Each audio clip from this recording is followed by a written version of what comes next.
महाराष्ट्रात पावसाचा जोर कमी झाला असला तरी पश्चिम महाराष्ट्रात जोरदार पाऊस पडेल असा इशारा हवामान विभागाने दिला।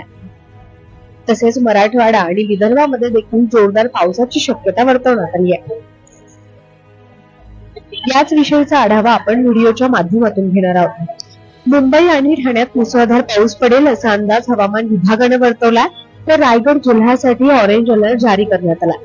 शनिवारी ढगाळ आकाश आणि वादळी वारे वाहण्याची शक्यता हवामान विभागाने वर्तवली आहे। मुंबईमध्ये उद्या 27°C कमाल तर 21°C किमान तापमान असेल। पुणे शहरासह परिसराला हवामान विभागाचा येलो अलर्ट जारी करण्यात आलाय।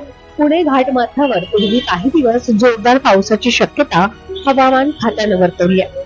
पुण्यामध्ये उद्या 29°C कमाल तर 21°C किमान तापमान असेल।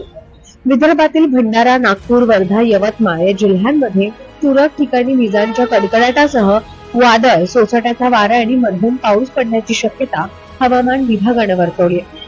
नागपूरमध्ये उद्या 30°C कमाल तर 21°C किमान तापमान असेल।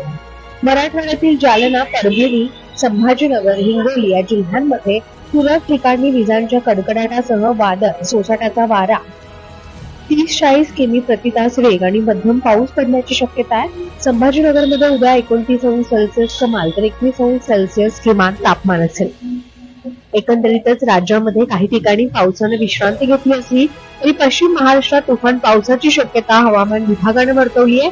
तसेच मराठवाडा आणि विदर्भात देखील जोरदार पाऊस पडेल। नागरिकांनी काळजी घ्यावी असं आवाहन आता करण्यात येत आहे।